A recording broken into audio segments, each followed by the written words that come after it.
आज फिर से एक नए वीडियो में आज आप लोग को बताएंगे सूर्य ग्रहण, चंद्र ग्रहण और प्रकाश की जो दोहरा प्रकृति होती है उस संबंध में। ये प्रकाश का मेरा दूसरा वीडियो है। एक पहले से ही वीडियो दे रखे हैं, आप मेरे चैनल विजिट कीजिए।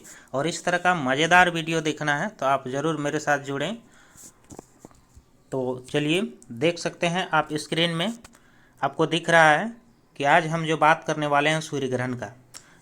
तो ये जो है सोलर क्लिप्स जो है आप देख सकते हैं। ये बीच में जो है आपका चंद्रमा में है और यहाँ से जो है, चूँकि देखिए प्रकाश तो आपको सूर्य ही देगी, चंद्रमा का कोई अपना प्रकाश नहीं होता है, ये दूसरे ही के ही भरोसे जीता है, लेकिन फिर भी ग्रहण लगता है। चलिए, कहा जाता है कि जो दूसरे के भरोसे जीता है उस पर ज़्यादा ग्रहण लगता है, क्योंकि वो कभी भी अपना लाइट ऑफ कर सकता है। तो चलिए देखिए, सूर्य का यहाँ प्रकाश जैसे ही जाता है तो बीच में जो है आपका ये चंद्रमा आ गया, तो सूर्य का प्रकाश कहाँ नहीं पहुँच पा रहा है। ध्यान देने वाली बात है, पृथ्वी पर नहीं पहुँच पा रहा है। तो हम लोग किसको नहीं देख पा रहे हैं? सूर्य को नहीं देख पा रहे हैं, बीच में आ गया चंद्रमा। तो इसीलिए इसको हम लोग क्या बोलते हैं? सूर्य ग्रहण। ये हमेशा कब लगता है, याद रखना है, अमावस्या में। सूर्य ग्रहण जो है सिर्फ अमावस्या में ही लगती है। तो चलिए आगे देखते हैं।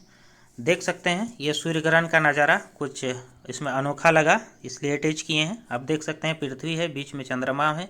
बार बार रिपीट कर रहे हैं, आप इस तरह से भी इसको कोडिंग फॉर्म में याद रख सकते हैं। इसका पृथ्वी जो है आप इसको अर्थ ले सकते हैं, उसके बाद जो है चंद्रमा को मून ले सकते हैं और इसको सन लिख सकते हैं। इस कोड फॉर्म में याद रखना है कि भाई ई यानी E for earth, M for moon और एस फॉर सन। बीच में एम आ जाता है तो क्या लगता है यहाँ पर? सूर्य ग्रहण लगता है। यानी ये जो लास्ट वाला का ग्रहण लगता है, लास्ट वाला, सॉरी, लास्ट में तो आपका पृथ्वी रहेगा, तो बीच में कौन आ जाता है? मून। तो इस तरह से आप को रिलेट करके याद रख सकते हैं। तो चलिए अब देखते हैं हम लोग कि क्या है। ये जो है आप देख सकते हैं, ये है चंद्र ग्रहण। क्या है? चंद्र ग्रहण।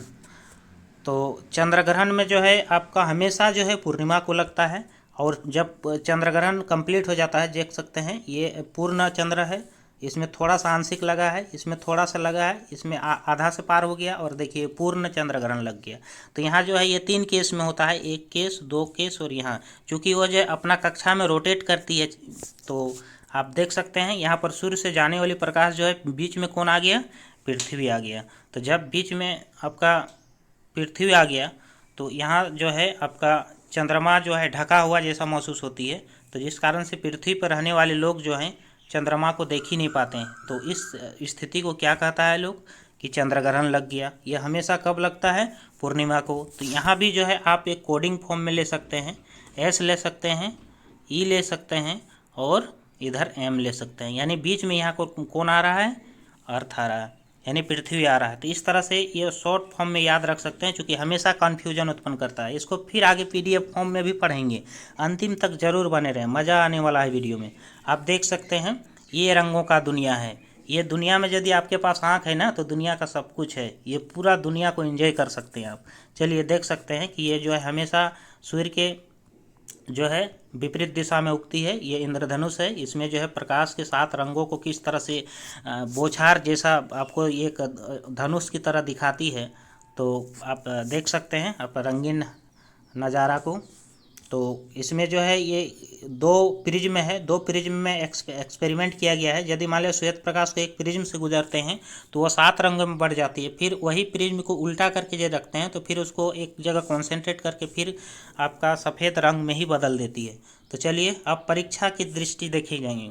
हमेशा हम हर वीडियो में जो है सारे बातों को समझाने के बाद हम परीक्षा दृष्टि जरूर देखते हैं, क्योंकि हम इसी पॉइंट व्यू से ही पढ़ रहे हैं कि ताकि हम मेरा परीक्षा जो है, एग्ज़ाम जो है, जितने भी गवर्नमेंट एग्ज़ाम होती है, नौकरी यदि आपको हासिल करना है, तो ये परीक्षा दृष्टि बहुत इंपॉर्टेंट है आपके लिए।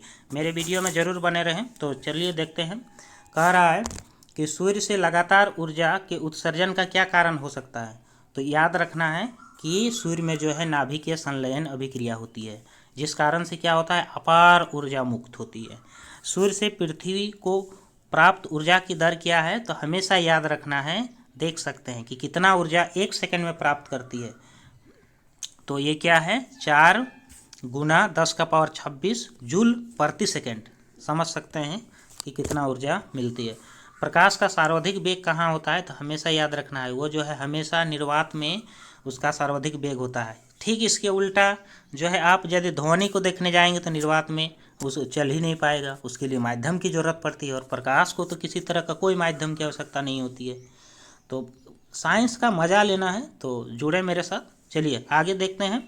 कह रहा है कि नाभिकीय संलयन के कारण सूर्य के द्रव्यमान क्षति की दर क्या होती है, तो याद रखना है 4 गुना 10⁻9 kg/s होता है। फिर आगे है तो देख सकते हैं आप जो है, कह रहा है जैव प्रकाश क्या है, जैव प्रकाश स्रोत क्या है, तो ऐसे जीव जो प्रकाश को उत्सर्जित करते हैं उसको हम लोग क्या बोलते हैं, जैव प्रकाश स्रोत। सबसे अच्छा उदाहरण होता है जुगनू, जो अधिकतर ये जो है बरसात या गर्मी के मौसम में जो है चमकते हैं इन लोग, जुगनू। लाइट निकलता है। प्रकाश ऊर्जा का संचरण निर्वात में कैसे होता है, तो हमेशा याद रखना है विद्युत चुंबकीय तरंगों के रूप में होता है, विद्युत चुंबकीय तरंगों के रूप में होता है। फिर चलिए अगला ये जो पेज में आप चलते हैं परीक्षा की दृष्टि, तो आप देख सकते हैं सूर्य से, तो ये क्वेश्चन तो हो गया, शायद 1 मिनट रिपीट हो गया है ये। तो चलिए आप देख सकते हैं इसमें जो है प्रकाश किरणों की प्रकृति कैसी होती है। तो अभी हम फिगर में बताएं कि प्रकाश, या तो पहले भी बताए थे, प्रकाश किरणों की प्रकृति दोहरी होती है, दोगलापन जैसा व्यवहार करता है। तरंग का भी गुण को फॉलो करेगा, कण का भी गुण को फॉलो करेगा, दोनों को गुण को फॉलो करता है। देख सकते हैं क्वेश्चन कहाँ पूछा है, बीपीएससी, यानी थोड़ा टफ क्वेश्चन, टफ एग्जामिनेशन होता है उसमें ये इस तरह का क्वेश्चन पूछता है। आप आगे देख सकते हैं कि प्रकाश के व्यतिकरण, विवर्तन, ध्रुवन आदि, ये 3 यहाँ उल्लेख किया है। व्यतिकरण, विवर्तन, ध्रुवन आदि व्याख्या प्रकाश की किस प्रकृति को मानकर किया जाता है, तो हमेशा याद रखना है तरंग प्रकृति को मान के किया जाता है। आगे है चंद्रमा किस तरह का पिंड है, तो वो अप्रदीप्त है, इसके पास अपना प्रकाश नहीं होता है। किसके भरोसे चमकता है, सूर्य के प्रकाश के भरोसे चमकता है। तो अब चलिए फिर आगे हम लोग चलते हैं। कह रहा है कि प्रकाश विद्युत प्रभाव यानी काम्पटन प्रभाव की व्याख्या प्रकाश की किस प्रकृति के आधार पर की जाती है, कि कण की प्रकृति। ये दोनों क्वेश्चन इंपॉर्टेंट है आपके लिए। ये ध्रुवन, विवर्तन, ध्रुवन किस प्रकृति, तरंग प्रकृति। ये प्रकाश विद्युत प्रभाव और काम्पटन प्रभाव कण की प्रकृति। तो सर्वाधिक वेग किसमें होता है, किसका सर्वाधिक वेग किसका होता है, तो याद रखना है प्रकाश का। 3 लाख किलोमीटर प्रति सेकेंड, 1 सेकेंड में 3 लाख जा सकता है।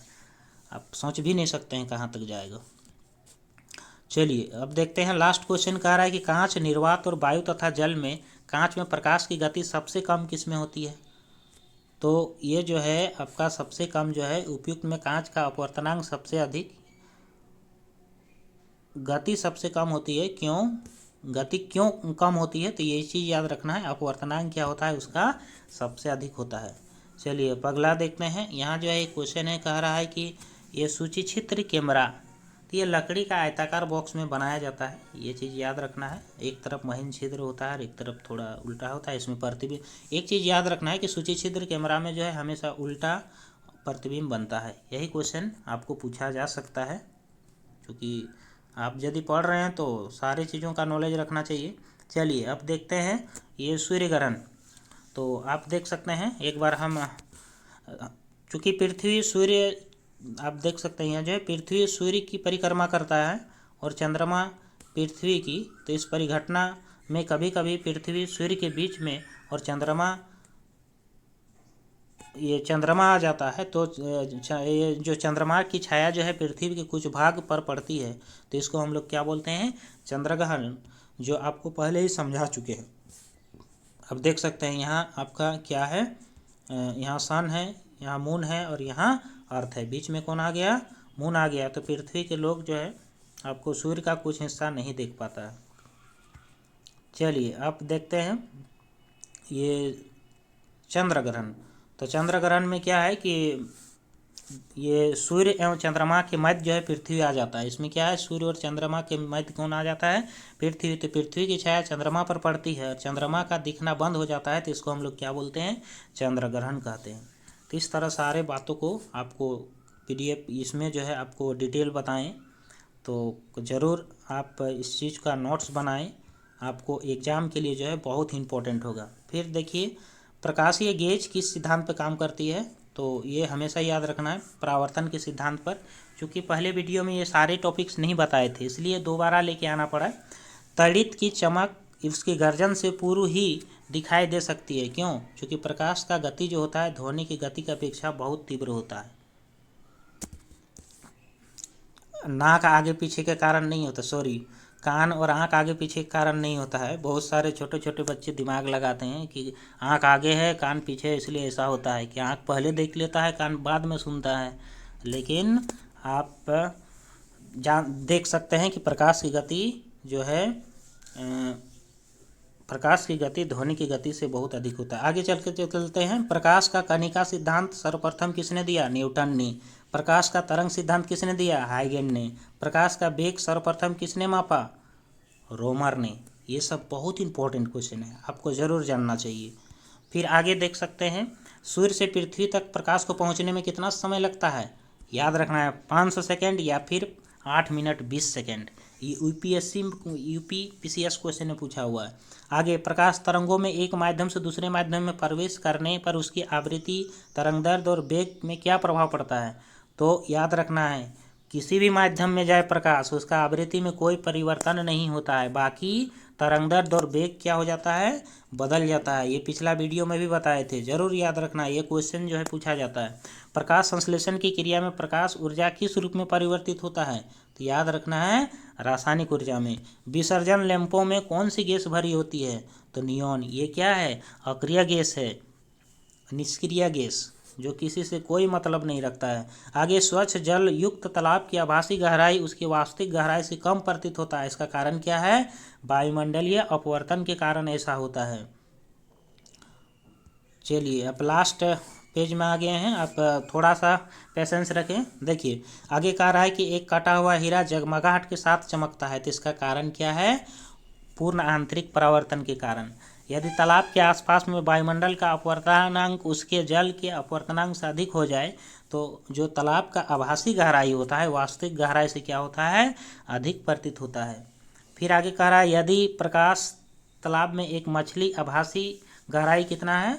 6 मीटर है, मतलब ऐसा लगता है कि 6 मीटर में दिख रहा है, और उसकी वास्तविक गहराई तो क्या हो जाएगी? 8 मीटर। कैसे निकाला जाता है? तो आप देख सकते हैं, न्यूमेरिकल सेक्शन ऐसे लेके आएंगे, फिर भी आप जब यहाँ आ गया है तो देख सकते हैं। जो ये जल का अपवर्तनांक हमको निकालना है, तो आभासी गहराई गुना जल का अपवर्तनांक, तो जल का अपवर्तनांक क्या है? 4/3। आभासी गहराई कितना है? 6। दोनों को ये कर देंगे और कैलकुलेशन करेंगे तो हम लोग का ये जो है मछली का वास्तविक गहराई निकल जाएगी। फिर आगे एक क्वेश्चन भी है, फिर न्यूमेरिकल क्वेश्चन है, आप देख सकते हैं। कह रहा है प्रकाश का आपतन कोण कितना डिग्री है? 90 डिग्री है। और अपवर्तन कोण कितना है? 45 डिग्री। तो माध्यम का अपवर्तनांक क्या होगा? तो हम लोग जानते हैं स्नेल का नियम से n बराबर क्या होता है? sin i by sin r। तो दोनों के sin 90 और sin 45 बैठा दिए। sin 90 का वैल्यू क्या होता है? 1। sin 45 का वैल्यू क्या होता है? 1/√2। इसी को हम लोग कैलकुलेशन किए तो √2 आ गया।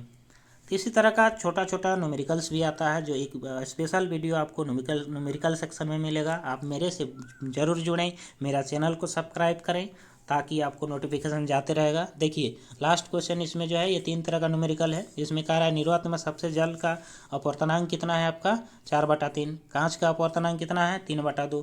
तो कह रहा है कि कांच के सापेक्ष पानी का अपवर्तनांक, ये चीज़ निकालना है। तो देख सकते हैं ग्लास, ये कांच के सापेक्ष जो है पानी का अपवर्तनांक के लिए ये क्या हो गया? NW। ये आपका अपवर्तनांक जो है ये n से डिनोट किया जाता है, तो NW और NG है, तो दोनों को वैल्यू को बैठाएं तो 4 पार्ट में होने से हमको पता है कि हम लोग क्या करते हैं कि 4/3 जेम का 3 लिख देते हैं, और नीचे वाला को उल्टा लिखते हैं। 3/2 है तो 2/3 लिखते हैं। तो इस तरह से ऊपर हो गया 4 दूना 8 और नीचे हो गया 3 तिया 9। तो इस तरह से आप जो है आराम से इसको बना सकते हैं। तो मेरा वीडियो आपको अच्छा लगा तो ज़रूर सब्सक्राइब करें। धन्यवाद।